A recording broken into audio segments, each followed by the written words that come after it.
മുംബൈയിലെ അന്തേരിയിലെ topaz bar. അതിസമ്പന്നരായിട്ടുള്ള ആളുകൾ അവിടെ നിന്നും കള്ളു കുടിച്ചുകൊണ്ടിരിക്കുകയാണ്. വശ്യമോഹിനികളായ ബാർ നർത്തകിമാർ നൃത്തം ചെയ്തുകൊണ്ടിരിക്കുന്നു. ഇങ്ങനെ നൃത്തം ചെയ്തുകൊണ്ടിരുന്ന നർത്തകിമാരുടെ അടുത്തേക്ക് കുറച്ച് കുറുകിയ സമ്പന്നനായ ഒരു മനുഷ്യൻ നടന്നു വരുന്നു. കൂട്ടത്തിൽ അദ്ദേഹത്തെ ഏറ്റവും ഭ്രമിപ്പിച്ച നർത്തകിക്ക് നേരെ അദ്ദേഹം പണക്കെട്ടുകൾ എറിയാണ്. 1-2 ലക്ഷമല്ല, അന്നത്തെ കണക്കിൽ 2000ന്റെ തുടക്കത്തിൽ 90 ലക്ഷം രൂപയിലധികം. ഇന്നത്തെ പണത്തിന്റെ കണക്കിലേക്ക് നോക്കുകയാണെങ്കിൽ 20 കിലോ സ്വർണത്തിന്റെ തൂക്കത്തോളം മൂല്യമുള്ള പണമാണ് അദ്ദേഹം ബാർ നർത്തകിക്ക് നേരെ ചുമ്മാ എറിഞ്ഞു കളഞ്ഞത്. ഒന്ന് ആലോചിച്ച് നോക്കൂ, അദ്ദേഹത്തിന് എത്രത്തോളം പണം ഉണ്ടാവും. ആ വ്യക്തിയുടെ പേരാണ് അബ്ദുൾ കരീം തെൽഗി. എന്നാൽ തെൽഗി ജോലി ചെയ്തോ ബിസിനസ് ചെയ്തോ സമ്പന്നനായ ആളായിരുന്നില്ല. ഇന്ത്യൻ രാഷ്ട്രീയക്കാരും ഉദ്യോഗസ്ഥരും കൂട്ടുനിന്ന 30,000 കോടി രൂപയിലധികമുള്ള അഴിമതിയുടെ സൂത്രധാരനായിരുന്നു. ആരായിരുന്നു അബ്ദുൾ കരീം തെൽഗി? എന്തായിരുന്നു സ്കാം 2003? ആ കഥയാണ് ഇന്ന് നിങ്ങളോട് പറയാൻ പോകുന്നത്. നമുക്ക് നേരെയാ കഥയിലേക്ക് പോവാം. 1961 ജൂലൈ മാസം 26-ാം തീയതി കർണാടകയിലെ ബെൽഗാമിലാണ് അബ്ദുൾ കരീം തെൽഗി ജനിക്കുന്നത്. അദ്ദേഹത്തിൻ്റെ അച്ഛനും അമ്മയും റെയിൽവേയിലെ 4th ലെവൽ ഉദ്യോഗസ്ഥരായിരുന്നു. ഉദ്യോഗസ്ഥർ എന്ന് പറയാൻ പറ്റില്ല, ജോലിക്കാരായിരുന്നു. റെയിൽവേയിലെ തന്നെ ഏറ്റവും താഴെക്കിടയിലുള്ള ജോലിയാണ്. വലിയ പണമൊന്നും അവർക്ക് ശമ്പളമായിട്ട് ലഭിക്കില്ല. അതുകൊണ്ട് തന്നെ നല്ല ദാരിദ്ര്യത്തിലായിരുന്നു അബ്ദുൾ കരീം തെൽഗിയും അദ്ദേഹത്തിന്റെ സഹോദരങ്ങളും വളർന്നിട്ടുണ്ടായിരുന്നത്.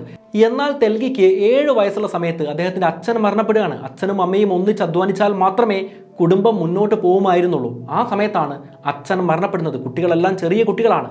അപ്പോൾ ഈ അബ്ദുൾ കരീം തെൽഗിയുടെ ഫാമിലിക്ക് ജീവിക്കാൻ മറ്റു വഴികളൊന്നുമില്ലാത്ത അവസ്ഥ വരികയാണ്. അതുകൊണ്ട് തന്നെ അബ്ദുൾ കരീം തെൽഗിയും അദ്ദേഹത്തിന്റെ സഹോദരനും റെയിൽവേ സ്റ്റേഷൻ കേന്ദ്രീകരിച്ച് ബിസിനസ് നടത്താൻ വേണ്ടി തീരുമാനിക്കുകയാണ്. എന്തായിരുന്നു ബിസിനസ്? മറ്റൊന്നുമല്ല, ഈ പഴക്കച്ചവടം നടത്തുക, അതുപോലെ പച്ചക്കറികൾ വിൽപ്പന നടത്തുക, കടല ചൂടാക്കി വിൽക്കുക, ഇങ്ങനെയുള്ള കാര്യങ്ങളെല്ലാമായിരുന്നു. ചെറിയ രീതിയിൽ ഇവർ സമ്പാദിക്കുകയും ചെയ്തിരുന്നു. സാധാരണ രീതിയിൽ ഇത്രത്തോളം കഷ്ടപ്പാടുകൾ ഉള്ള സമയത്ത് 1960കളിലും 70കളിലും എല്ലാം ജീവിക്കാൻ വളരെയധികം കഷ്ടപ്പെടുന്ന സമയത്ത് കുട്ടികളൊന്നും പഠിക്കാൻ പോകാൻ തയ്യാറാവാറില്ല. പല ആളുകളും ഇപ്പോഴും പറയുന്നത് കേൾക്കാം, ജീവിതത്തിന്റെ കഷ്ടപ്പാടുകൾ കൊണ്ട് പഠിക്കാൻ പോകാനൊന്നും പറ്റിയിരുന്നില്ല എന്ന കാര്യം. എന്നാൽ അബ്ദുൾ കരീം തെൽഗി വളരെ ചെറിയ കുട്ടിയായിരുന്ന സമയത്ത് തന്നെ മനസ്സിൽ ഉറച്ച് വിശ്വസിച്ചിരുന്ന, ആഗ്രഹിച്ചിരുന്ന ഒരു കാര്യം ഉണ്ടായിരുന്നു. തനിക്ക് സമ്പന്നനായിട്ട് മാറണം.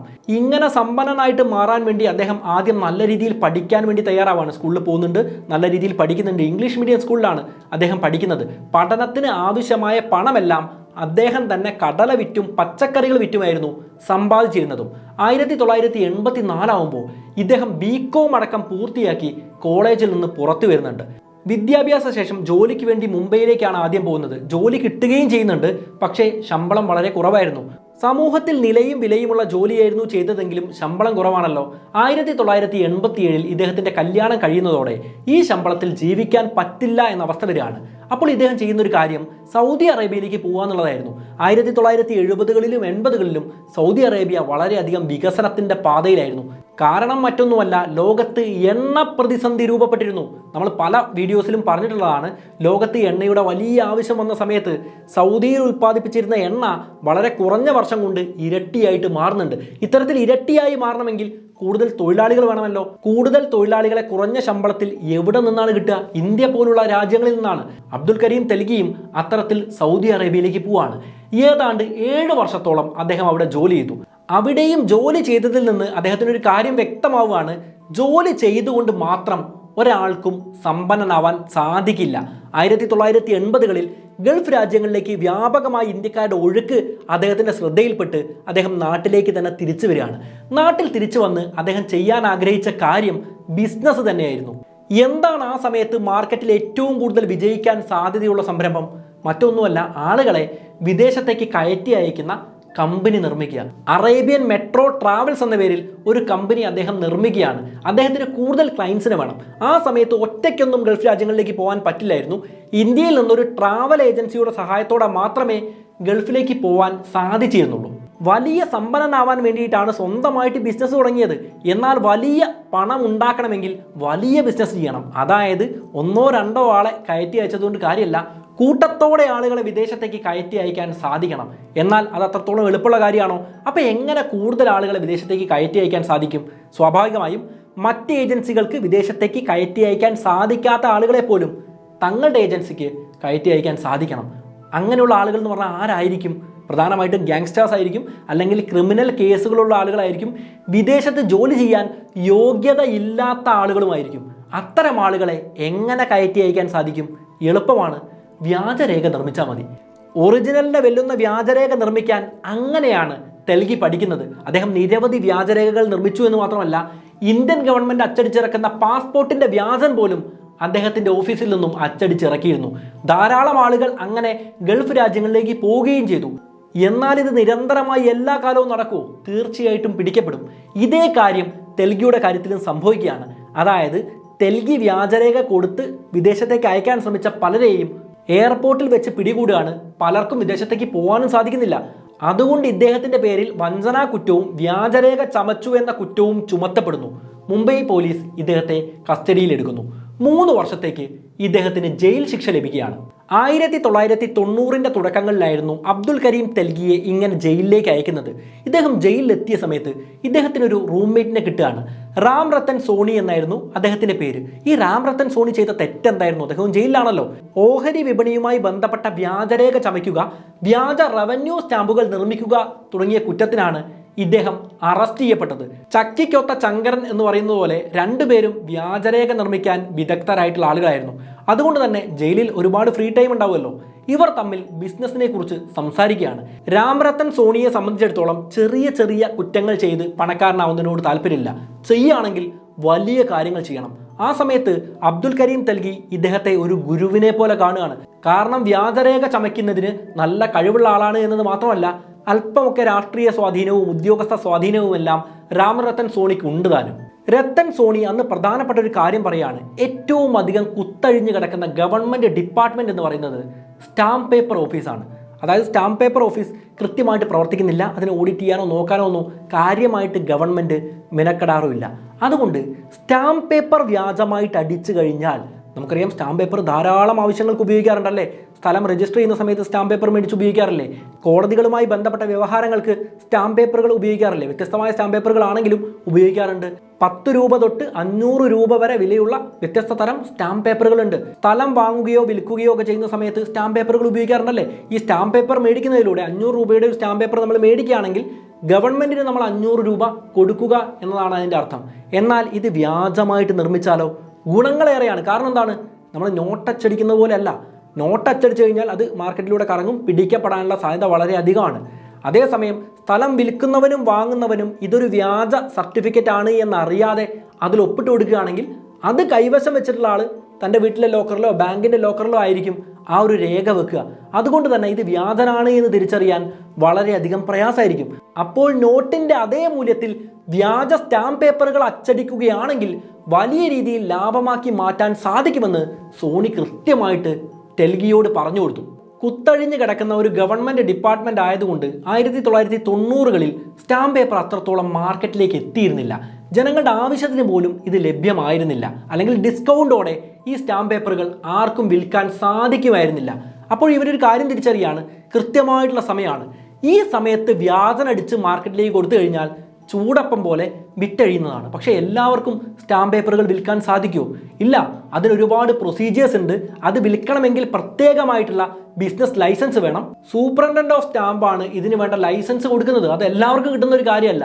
പക്ഷേ രത്തൻ സോണിക്കുള്ള രാഷ്ട്രീയ ബന്ധവും ജേർണലിസ്റ്റുകളുമായിട്ടുള്ള ബന്ധവുമെല്ലാം ഇതിന് ഉപയോഗിക്കപ്പെടുകയാണ്. അവർ ചെയ്യുന്നത് ഇല്ലീഗൽ ബിസിനസ് ഒന്നും അല്ലല്ലോ. സ്റ്റാമ്പ് പേപ്പർ വിൽക്കുക എന്നുള്ള ബിസിനസ് അല്ലേ. ലീഗലായിട്ട് അത് ചെയ്യാൻ വേണ്ട ലൈസൻസ് ആണ് 1994 ജയിലിൽ നിന്ന് പുറത്തിറങ്ങിയ ശേഷം ഇരുവരും സ്വന്തമാക്കുന്നത്. ഇന്ത്യയിൽ രൂപയുടെ നോട്ടുകൾ എങ്ങനെയാണോ അച്ചടിച്ചിറക്കുന്നത് അതുപോലെ നല്ല സെക്യൂരിറ്റി ഉള്ള ഒരു കാര്യം തന്നെയാണ് സ്റ്റാമ്പ് പേപ്പറുകൾ അച്ചടിച്ചിറക്കുക എന്ന് പറയുന്നത്. ഈ സ്റ്റാമ്പ് പേപ്പർ വിൽപ്പനയിലൂടെ ഗവൺമെന്റിന് നല്ല വരുമാനം ഉണ്ടാകുന്നുണ്ടല്ലേ.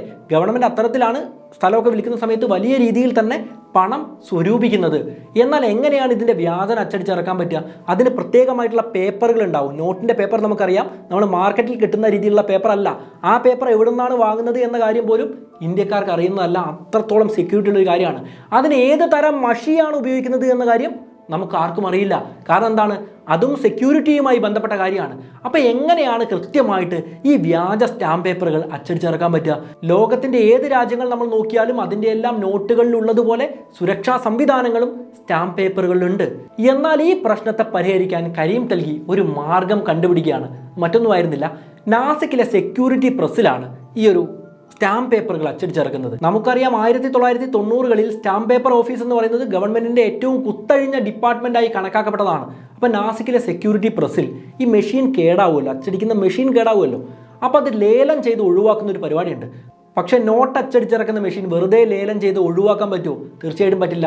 അത് പൂർണ്ണമായും പൊട്ടിച്ച് സ്ക്രാപ്പുകൾ അഥവാ നമ്മൾ ആക്രിയായിട്ട് കൊടുക്കാൻ വേണ്ടി മാത്രമേ പറ്റുമായിരുന്നുള്ളൂ. കരീം തൽഗി ഈ ലേലത്തിൽ പങ്കെടുക്കുകയാണ്. ഉദ്യോഗസ്ഥരെ സ്വാധീനിച്ച് അദ്ദേഹത്തിന് ആ മെഷീൻ സ്വന്തമാക്കാനും സാധിക്കുകയാണ്. അതായത് സ്റ്റാമ്പ് പേപ്പർ അച്ചടിച്ചിറക്കുന്ന മെഷീൻ അദ്ദേഹത്തിൻ്റെ കയ്യിൽ കിട്ടുകയാണ്. ഇനി എന്തൊക്കെ വേണം? പേപ്പറും ഇങ്കും എല്ലാം വേണം അല്ലേ? നാസിക്കിലെ സെക്യൂരിറ്റി പ്രസ്സിലെ ഉയർന്ന ഉദ്യോഗസ്ഥരെ സ്വാധീനിക്കാൻ ഇവർക്ക് സാധിക്കുകയാണ്. അങ്ങനെ ഇങ്കും പേപ്പറും മെഷീനും സ്വന്തമാക്കി ഇവർ ഒറിജിനൽ സ്റ്റാമ്പ് പേപ്പർ അച്ചടിച്ചിറക്കാൻ തുടങ്ങുകയാണ്. ശ്രദ്ധിക്കണം, RBI അച്ചടിച്ചിറക്കുന്ന നോട്ടുകൾ നമുക്ക് അതുപോലെ അച്ചടിച്ചിറക്കാൻ പറ്റി എന്താ സംഭവിക്കുക? മാർക്കറ്റിൽ കൊടുത്തു കഴിഞ്ഞാൽ രണ്ടും ഒരു വ്യത്യാസവും ഇല്ല. കാരണം RBI അച്ചടിച്ചിറക്കുന്ന അതേ നോട്ടാണ് നമ്മുടെ വീട്ടിൽ നിന്ന് നമ്മൾ അച്ചടിച്ചുണ്ടാക്കിയിട്ടുള്ളത്. അല്ലാതെ ഫോട്ടോസ്റ്റാറ്റ് എടുത്താലോ മറ്റ് മെഷീനുകൾ ഉപയോഗിച്ചാലോ കൃത്യമായിട്ടുള്ള സാധനം കിട്ടില്ല. ഏത് മെഷീനിലാണോ, ഏത് മഷി ഉപയോഗിച്ചാണോ, ഏത് പേപ്പർ ഉപയോഗിച്ചാണോ ആ നോട്ട് അച്ചടിച്ചിറക്കുന്നത്, അതേ രീതിയിൽ തന്നെ ഒരു നോട്ട് അച്ചടിച്ചിറക്കാൻ സാധിച്ചു കഴിഞ്ഞാൽ ഒറിജിനൽ ഏതാണ്, ഡ്യൂപ്ലിക്കേറ്റ് ഏതാണ് എന്ന് തിരിച്ചറിയാൻ പറ്റില്ല.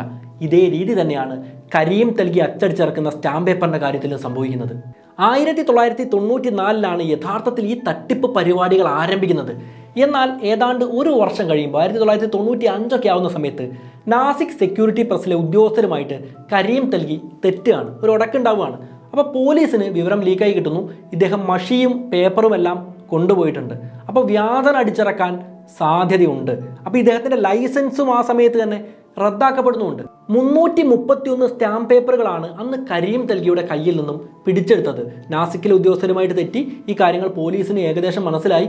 പക്ഷേ ഏതാണ്ട് ഒരു വർഷത്തോളം ഇത്തരത്തിൽ തട്ടിപ്പ് കാണിക്കാൻ കരീം തൽഗിക്ക് സാധിച്ചിരുന്നു. അതുകൊണ്ട് തന്നെ അദ്ദേഹത്തിൻ്റെ കയ്യിൽ നല്ല പണവുമുണ്ട്. പോലീസുകാരെന്തായാലും 331 ഈ പേപ്പറുകൾ പിടിച്ചെടുത്തു. ഉടൻ തന്നെ നാസിക്കിലെ സെക്യൂരിറ്റി പ്രസ്സിലേക്ക് അയച്ചു. അവിടെ അഴിമതിക്ക് വഴങ്ങാത്ത ധാരാളം ഉദ്യോഗസ്ഥരുണ്ട്. അവർ ചെക്ക് ചെയ്ത് നോക്കും. ചെക്ക് ചെയ്ത് നോക്കിയ സമയത്ത് അവർക്കൊരു കാര്യം മനസ്സിലായി, ഇത് ഡ്യൂപ്ലിക്കേറ്റ് അല്ല, ഈ സാധനം ഒറിജിനലാണ്. പക്ഷേ ഇത് ഇവിടെ നിന്നും അച്ചടിച്ചതല്ല. അതായത് ഒറിജിനൽ സ്റ്റാമ്പ് പേപ്പറുകളാണ് കരീം തൽഗി അച്ചടിച്ചിരുന്നത്. നാസിക്കിലെ സെക്യൂരിറ്റി പ്രസ്സിന് പോലും വ്യത്യാസം കണ്ടുപിടിക്കാൻ സാധിക്കാത്തത്രത്തോളം ഒറിജിനൽ ആയിട്ടുള്ള സ്റ്റാമ്പ് പേപ്പറുകൾ. ധാരാളം പണം കരീം തൽഗിയുടെ കയ്യിലുള്ളതിനാൽ IPS റാങ്കിലുള്ള ഉന്നത ഉദ്യോഗസ്ഥൻ തൊട്ട് ഏറ്റവും താഴേക്കിടയിലുള്ള പോലീസുകാർക്ക് പോലും കരീം തൽഗി ധാരാളമായിട്ട് പണം കൊടുത്തിരുന്നു. എന്തായാലും ഈ ഒരു സംഭവത്തോടെ അദ്ദേഹത്തിന്റെ വെൻഡർ ലൈസൻസ് ക്യാൻസൽ ചെയ്യപ്പെട്ടല്ലോ. ഇനി എന്ത് ചെയ്യും? അദ്ദേഹം ചെയ്തത് ഇന്ത്യയിലെ വിവിധ സംസ്ഥാനങ്ങളിൽ വിവിധ പേരുകളിൽ വിവിധ കമ്പനികൾ ആരംഭിക്കുകയാണ്. ഒരൊറ്റ കമ്പനി പോലും അദ്ദേഹത്തിന്റെ കീഴിലല്ലായിരുന്നു. നിയമപരമായി അദ്ദേഹത്തിന്റെ പേരും ആ കമ്പനികളിൽ ഉണ്ടായിരുന്നില്ല. അദ്ദേഹം നിരവധി ആളുകളെ വെച്ചു, ഏറ്റവും വിശ്വസ്തരായ ആളുകളെ. അങ്ങനെ വിവിധ ആളുകളുടെ പേരുകളിൽ പ്രൊപ്പറേറ്റർഷിപ്പായി നിർമ്മിക്കപ്പെട്ട ഇത്തരം കമ്പനികൾ ഗവൺമെന്റിൽ നിന്ന് സ്റ്റാമ്പ് പേപ്പർ വിൽക്കാനുള്ള ലൈസൻസ് സ്വന്തമാക്കുകയാണ്. ഈ ഓരോ കമ്പനിയുടെ പേരിലും പത്രവാർത്തകൾ വരുന്നുണ്ട്, ഞങ്ങൾ ആളുകളെ ഹയർ ചെയ്യാണ്. ഏതാണ്ട് 300-ലധികം MBAക്കാരെയാണ് തൽഗി അന്ന് ജോലിക്ക് എടുത്തത്. ഇവർ വഴിയായിരുന്നു പിന്നീട് ഈ വ്യാജ സ്റ്റാമ്പ് പേപ്പറുകളുടെ വിൽപ്പനകൾ നടന്നത്. വിൽക്കുന്ന ആളുകൾക്കോ വാങ്ങുന്ന ആളുകൾക്കോ എന്തിന് നാസിക്കിലെ സെക്യൂരിറ്റി പ്രസ്സിന് പോലും ഇത് വ്യാജനാണ് എന്ന് തിരിച്ചറിയാൻ പറ്റില്ല. വലിയ രീതിയിലുള്ള ലാഭം തൽഗിക്ക് ഉണ്ടാക്കാൻ അധിക സമയമൊന്നും വേണ്ടി വന്നിട്ടില്ല. കാരണം എന്താണെന്നറിയോ? മറ്റാര് കൊടുക്കുന്നതിലും ഡിസ്കൗണ്ട് പ്രൈസിൽ ഇവർക്ക് കൊടുക്കാൻ പറ്റും. കാരണം ഇവർ സ്വന്തമായിട്ട് അച്ചടിച്ചിറക്കുന്ന സാധനമാണല്ലോ. സ്ഥലം വിൽക്കുന്ന ആളുകൾക്ക് ഒന്നും രണ്ടുമായിട്ട് വിൽപ്പന നടത്തിയാൽ ലാഭം ഉണ്ടാവോ? ഇല്ല. ബൾക്കായിട്ട് പർച്ചേസ് ചെയ്യുന്ന ആളുകൾക്ക് മാർക്കറ്റ് വിലയിൽ നിന്നും ഒരല്പം കുറച്ച് വിൽപ്പന നടത്തുന്നത് കൊണ്ട് അവർ കൂട്ടത്തോടെ വാങ്ങുകയും ചെയ്തു. തൽഗിയുടെ ലാഭം നാൾക്ക് നാൾ ഇരട്ടിച്ചും വന്നു. അബ്ദുൽ കരീം തൽഗി മാത്രമല്ല ഇതിലൂടെ ലാഭം ഉണ്ടാക്കിയത്. നമ്മൾ മനസ്സിലാക്കണം, തൽഗിയുടെ കൂടെ നിന്ന ആളുകളെല്ലാം വലിയ രീതിയിൽ സമ്പന്നരായിട്ട് മാറിയിട്ടുണ്ട്. 10,000 രൂപയിൽ താഴെ ശമ്പളം മേടിച്ചിരുന്ന ഒരു പോലീസ് ഉദ്യോഗസ്ഥൻ തൽഗി വഴി മാത്രം ആ സമയത്ത് ഉണ്ടാക്കിയത് 100 കോടിയിലധികമായിരുന്നു. ശ്രദ്ധിക്കണം, അത്രയും വലിയ പണമാണ് ഒരു ഉദ്യോഗസ്ഥന് പോലും ഉണ്ടാക്കാൻ സാധിക്കുന്നത്. അപ്പോൾ എത്രത്തോളം പണം തൽഗി ഉണ്ടാക്കിയിട്ടുണ്ടാവും? അതിൻ്റെ ഒരു ഉദാഹരണമായിട്ടാണ് 2000-ൽ മുംബൈയിലെ ടോപ്പാസ് ബാറിൽ നടന്നൊരു സംഭവം പല മാധ്യമങ്ങളും റിപ്പോർട്ട് ചെയ്ത് കാണുന്നത്. ഒരു ലെജൻഡാണെന്ന് പറയുന്നുണ്ട്, നടന്നു എന്ന് പറയപ്പെടുന്ന കാര്യമായിട്ടാണ് ഇതിനെ അവതരിപ്പിക്കുന്നത്. പക്ഷേ ഈ കേസുമായി ബന്ധപ്പെട്ട പഠനം നടത്തിയ പലരും അത് യഥാർത്ഥത്തിൽ സംഭവിച്ച കാര്യമാണെന്ന് പറയുന്നുണ്ട്.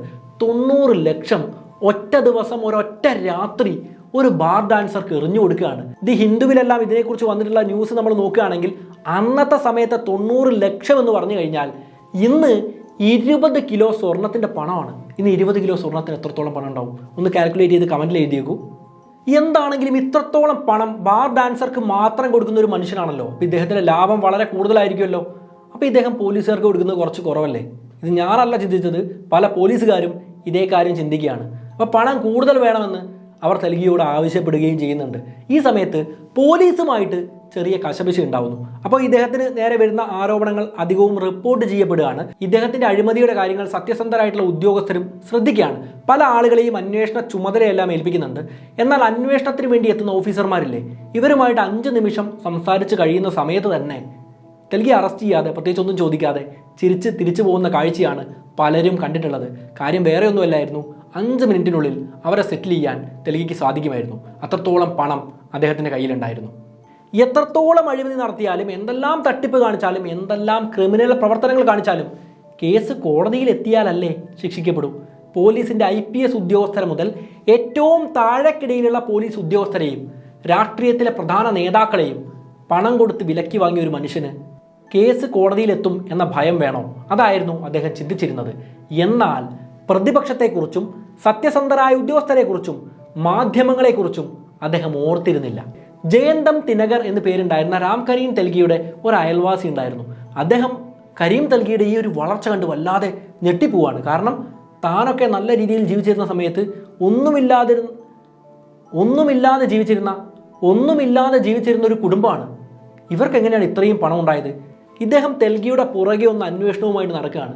അപ്പോൾ ഈ സത്യങ്ങളെല്ലാം ജയന്തം തിനകറിന് ബോധ്യപ്പെടുന്നു. അദ്ദേഹം ചെയ്ത കാര്യം കൃത്യമായിട്ട് റിപ്പോർട്ടുകൾ തയ്യാറാക്കി പോലീസിന് സമർപ്പിച്ചു. പക്ഷെ നമുക്കൊരു കാര്യം അറിയാം, പോലീസുകാരെല്ലാം ഇദ്ദേഹത്തിൻ്റെ പണം മേടിച്ച് കൈപ്പറ്റിയിട്ടുള്ള ആളുകളാണ്. അതുകൊണ്ട് തന്നെ അഴിമതിക്കാരായിട്ടുള്ള പല പോലീസുകാരും ഇതൊന്നും അന്വേഷിക്കാൻ തയ്യാറായില്ല. പക്ഷേ മാധ്യമങ്ങൾക്കും പ്രതിപക്ഷത്തിനും ഈ ഒരു വാർത്ത കിട്ടിയാൽ എന്തായിരിക്കും സംഭവിക്കുക? ഗവൺമെന്റിന് മേൽ സമ്മർദ്ദം വരികയാണ്. തെൽഗിക്ക് നേരെ അന്വേഷണം പ്രഖ്യാപിക്കപ്പെടുന്നു. ഡൽഹിയിലെ അജ്മീർ ദർഗയിൽ അദ്ദേഹം ഇന്ന ദിവസം ഇന്ന സമയത്ത് ഉണ്ടാവും എന്ന വാർത്തയാണ് പോലീസിന് ലഭിക്കുന്നത്. പോലീസ് പോയി നോക്കിയ സമയത്ത് സംഭവം സത്യം തന്നെയാണ്. എന്നാൽ മതപരമായി ബന്ധപ്പെട്ടൊരു സ്ഥലമാണല്ലേ, അമ്പലത്തിൽ കയറിയും പള്ളിയിൽ കയറിയും ആ ഒരു സ്ഥലത്തൊന്നും കയറിയിട്ട് പ്രശ്നം ഉണ്ടാക്കാൻ പോലീസിന് ഒരുപാട് പരിമിതികളുണ്ട്. നമ്മുടെ രാജ്യം ഭരിക്കുന്നത് മതങ്ങളാണ് എന്ന കാര്യം നമുക്ക് അറിയുന്നതുമാണ്. പക്ഷേ പോലീസുകാരൻ ഒരു ബിസിനസ് ഡീൽ സംസാരിക്കാനുണ്ട് എന്ന് നൈസായിട്ട് തെൽഗിയുടെ ചെവിയിൽ പോയി പറയുകയാണ്. ഇത് വിശ്വസിച്ച് തെൽഗി സംസാരിക്കാൻ വേണ്ടി പോയ സമയത്താണ് അദ്ദേഹത്തെ അറസ്റ്റ് ചെയ്യുന്നത്. കർണാടക പോലീസിലെയും മുംബൈ പോലീസിലെയും സ്പെഷ്യൽ ഇൻവെസ്റ്റിഗേഷൻ ടീമാണ് ഈ ഒരു സ്റ്റാമ്പ് പേപ്പർ അഴിമതിയുമായി ബന്ധപ്പെട്ട കാര്യങ്ങളും ഇദ്ദേഹവുമായി ബന്ധപ്പെട്ട ഒരു കൊലപാതകത്തിന്റെ കേസും അന്വേഷിച്ചത്. എന്നാൽ പോലീസുകാരെല്ലാം പണം വാങ്ങി എന്നതാണ് മാധ്യമങ്ങളിലെല്ലാം വന്ന വാർത്ത. അതുകൊണ്ട് തന്നെ ഗവൺമെന്റിന് വലിയ സമ്മർദ്ദം ഉണ്ടാവുകയാണ്. കേസ് CBIക്ക് കൈമാറുന്നു. CBI ആണ് ഇതുമായി ബന്ധപ്പെട്ട അഴിമതി കേസുകൾ അന്വേഷിക്കുന്നത്. CBI ഏതാണ്ട് 100 മണിക്കൂറോളമുള്ള തെൽഗിയുടെ ഫോൺ സംഭാഷണങ്ങൾ ഇരുന്ന് കേട്ട് രാഷ്ട്രീയക്കാരുടെയും പോലീസുകാരുടെയും ഇതിലുള്ള പങ്കിനെ മനസ്സിലാക്കുകയാണ്. ആ സമയത്ത് ധാരാളം പത്രവാർത്തകൾ ഇതുമായി ചേർന്ന് വന്നിരുന്നു. അബ്ദുൽ കരീം തെൽഗി ജയിലിലായിരുന്ന സമയത്ത് പോലും അദ്ദേഹത്തിന് വളരെ വിദഗ്ധമായി പുറത്ത് തൻ്റെ ബിസിനസ് കൊണ്ടുപോകാൻ സാധിച്ചിരുന്നു. കാരണം എന്താണെന്നറിയോ? സാധാരണ ആളുകളെ ഇടുന്ന സെല്ലിലല്ലായിരുന്നു ഇദ്ദേഹത്തെ പാർപ്പിച്ചിരുന്നത്. ഒരു ഹോസ്പിറ്റൽ റൂം എന്ന പേരിൽ പ്രത്യേകമായിട്ട് ആഡംബര സൗകര്യമുള്ള ഒരു മുറി ഇദ്ദേഹത്തിന് വേണ്ടി ഒരുക്കിയിരുന്നു. അവിടെ ഇദ്ദേഹത്തിന് മസാജ് ചെയ്യാൻ പോലും ആളുകൾ ഉണ്ടായിരുന്നു എന്നാണ് പറയപ്പെടുന്നത്. ഇദ്ദേഹത്തിൻ്റെ കയ്യിൽ ആ സമയത്ത് ഫോണും എത്തിച്ച് നൽകപ്പെട്ടിരുന്നു. അപ്പോൾ ഫോണിലൂടെ തൻ്റെ ബിസിനസ് എല്ലാം കൃത്യമായിട്ട് നടത്താൻ അദ്ദേഹത്തിന് സാധിച്ചു. കോടതിയുടെ അനുമതിയോടെയുള്ള നാർക്കോ അനാലിസിസ് ടെസ്റ്റിൽ, അതായത് ശരീരത്തിലേക്ക് കെമിക്കൽസ് കുത്തിവെച്ച് ഈ ഉറങ്ങാൻ തുടങ്ങുമ്പോൾ തട്ടി വിളിച്ചിട്ട് ചോദിക്കുന്നൊരു പരിപാടിയില്ലേ, അപ്പോൾ എല്ലാ സത്യങ്ങളും വെളിപ്പെടുമെന്നാണ് പറയപ്പെടുന്നത്. അപ്പോൾ ഇത്തരത്തിൽ മനുഷ്യനെ അങ്ങനെ ചെയ്യണമെങ്കിൽ കോടതിയുടെ പ്രത്യേക അനുമതിയെല്ലാം ആവശ്യമാണ്. അങ്ങനെ ചെയ്ത സമയത്ത് ഇദ്ദേഹം എത്ര വലിയ ഗ്യാങ് ആണ് ഇതിന് പിന്നിലുള്ളത് എന്ന സത്യം വെളിപ്പെടുത്തുന്നുണ്ട്. നിരവധി പോലീസ് ഉദ്യോഗസ്ഥരുടെ പേരുകൾ, ഉന്നത തലത്തിലുള്ള ഉദ്യോഗസ്ഥരുടെ പേരുകളാണ് അദ്ദേഹം വെളിപ്പെടുത്തുന്നത്. രാഷ്ട്രീയ നേതാക്കളുടെ പേരുകളും അദ്ദേഹം വെളിപ്പെടുത്തുന്നുണ്ട്. വിവിധ കാലയളവുകളിലായി തെൽഗിയുടെയും അദ്ദേഹത്തിൻ്റെ കൂട്ടുപ്രതികളുടെയും വിചാരണയെല്ലാം നടത്തപ്പെടുന്നുണ്ട്. അതായത് പോലീസ് ഉദ്യോഗസ്ഥരെ അറസ്റ്റ് ചെയ്യുന്നുണ്ട്, അവരുടെ വിചാരണ നടത്തുന്നുണ്ട്, പലരും ശിക്ഷിക്കപ്പെടുന്നുണ്ട്. രാഷ്ട്രീയക്കാർ, പ്രധാന നേതാക്കളെയല്ല, ചെറിയ ചെറിയ രാഷ്ട്രീയ നേതാക്കളെ അറസ്റ്റ് ചെയ്യുന്നുണ്ട്, അവരിൽ പലരും ശിക്ഷിക്കപ്പെടുന്നുമുണ്ട്. എന്നാൽ തെൽഗിയുടെ കാര്യത്തിൽ ഏതാണ്ട് 29-30 വർഷത്തെ ശിക്ഷയാണ് ആദ്യഘട്ടത്തിൽ അദ്ദേഹത്തിന് വിധിക്കുന്നത്. അതിൻ്റെ കൂടെ 202 കോടിയുടെ പിഴയും അദ്ദേഹം ഒടുക്കണമെന്ന് വിധിയിൽ പറയുന്നുണ്ട്. എത്ര സ്വത്ത് തൻ്റെ കയ്യിലുണ്ട് എന്ന് പോലും അറിയാത്തൊരു മനുഷ്യനായിരുന്നു കരീം തെൽഗി. അയാൾക്ക് ഇന്ത്യയിലെ പല സംസ്ഥാനങ്ങളിലായി വലിയ വലിയ പ്രോപ്പർട്ടികൾ ഉണ്ടായിരുന്നു. പലപ്പോഴും പണം ചാക്കിൽ നിറച്ചായിരുന്നു സൂക്ഷിച്ചിരുന്നത് എന്നും വാർത്തകളുണ്ട്. പക്ഷേ 2002 ഇദ്ദേഹത്തിന് HIV ഉണ്ട് എന്ന് തെളിയാണ്. ഡയബറ്റിക്സും ഹൈപ്പർ ടെൻഷനും കൂടി ആയ സമയത്ത് 56-ാമത്തെ വയസ്സിൽ 2017 ഒക്ടോബർ മാസം ഇദ്ദേഹം മരണപ്പെടുകയാണ്. എന്നാൽ തെൽഗിയുടെ മരണശേഷം വീണ്ടും കോടതി വിധി ഉണ്ടാവുകയാണ്. തെൽഗി കുറ്റക്കാരനാണ് എന്ന് തെളിയിക്കുന്ന സോളിഡ് എവിഡൻസുകൾ ഇല്ലാത്തതുകൊണ്ട് അദ്ദേഹത്തിൻ്റെ പേരിലുള്ള കുറ്റം നീക്കം ചെയ്യുകയാണ്. അദ്ദേഹം ജയിലിൽ കിടന്ന് ശിക്ഷാ കാലാവധി തീരാതെയാണ് മരണപ്പെട്ടത് എന്ന കാര്യം നമുക്കറിയാം. അബ്ദുൽ കരീം തെൽഗി കുറ്റക്കാരനല്ല എങ്കിൽ അദ്ദേഹത്തെ പലപ്പോഴും സഹായിച്ച, അദ്ദേഹത്തിൻ്റെ കയ്യിൽ നിന്ന് പണം വാങ്ങിയെന്ന് പറയപ്പെടുന്ന പോലീസിലെ ഉന്നത ഉദ്യോഗസ്ഥരും രാഷ്ട്രീയക്കാരും കുറ്റക്കാരാവില്ലല്ലോ. കാരണം 30,000 കോടി രൂപയുടെ അഴിമതി തെൽഗി നടത്തിയിട്ടില്ല എന്ന് തെളിവുകളുടെ അഭാവത്തിൽ കോടതി തന്നെ വിധിക്കുകയാണ്. അദ്ദേഹത്തെ ശിക്ഷിക്കാൻ പറ്റില്ല എന്ന് വിധിക്കുകയാണ്. മരണശേഷമാണ് ആ വിധി വന്നത് എങ്കിലും ജീവിച്ചിരിക്കുന്ന കൂട്ടുപ്രതികൾക്ക് അത് ആശ്വാസമായിട്ട് മാറുകയാണ്. ഇതുമായി ബന്ധപ്പെട്ട് രാഷ്ട്രീയക്കാരും ഉന്നത പോലീസ് ഉദ്യോഗസ്ഥരും സംരക്ഷിക്കപ്പെട്ടു. ഇന്ത്യൻ ഖജനാവിന് ഇന്ത്യക്ക് ലഭിക്കേണ്ടിയിരുന്ന 30,000 കോടി രൂപ ഇല്ലാതാക്കിയ, തട്ടിപ്പ് നടത്തിയ, ഇന്ത്യൻ ചരിത്രം കണ്ട ഏറ്റവും വലിയ തട്ടിപ്പുകളിൽ ഒന്നിന് യാതൊരു തുമ്പുമില്ല എന്ന് പറയുമ്പോൾ സംശയിക്കപ്പെടേണ്ടതല്ലേ? 56-ാമത്തെ വയസ്സിൽ കരീം തെൽഗി ശിക്ഷാ കാലാവധി പൂർത്തിയാക്കുന്നതിന് മുന്നേ തന്നെ മരണപ്പെട്ടതും ദുരൂഹതയുള്ള കാര്യമാണ് എന്ന് പലയിടങ്ങളിൽ നിന്നും പറഞ്ഞു കേൾക്കുന്നുണ്ട്. രാഷ്ട്രീയക്കാരും ഉന്നത പോലീസ് ഉദ്യോഗസ്ഥരും സംരക്ഷിക്കപ്പെടാൻ വേണ്ടി അദ്ദേഹത്തെ വകവരുത്തിയതാണ് എന്നും ആരോപണങ്ങൾ ഉയരുന്നു. അതിനെക്കുറിച്ചുള്ള അഭിപ്രായങ്ങൾ എന്ത് തന്നെയാണെങ്കിലും നിങ്ങൾക്ക് കമൻറ്റായി എഴുതാവുന്നതാണ്. ഇതേ സംഭവങ്ങളെ ആസ്പദമാക്കിയാണ് സ്കാം 2003 എന്ന സോണി ലീവ് സീരീസ് ഇപ്പോൾ പുറത്തിറങ്ങിയിട്ടുള്ളതും. താല്പര്യമുള്ളവർക്ക് കണ്ടു നോക്കാവുന്നതാണ്. ഈ തട്ടിപ്പിനെ കുറിച്ചുള്ള പ്രധാന കാര്യങ്ങൾ നിങ്ങൾക്ക് മനസ്സിലായിട്ടുണ്ട് എന്ന് ഉറച്ചു വിശ്വസിക്കുകയാണ്. വീഡിയോ ഇഷ്ടമായാൽ വീഡിയോസിലുള്ള അഭിപ്രായങ്ങൾ എഴുതൂ. വീഡിയോ എന്താണെങ്കിലും ലൈക്ക് ചെയ്യൂ. നമുക്ക് എന്തായാലും മറ്റൊരു നല്ല വിഷയവുമായിട്ട് വീണ്ടും കണ്ടുമുട്ടാം. It's me Anurag, signing off.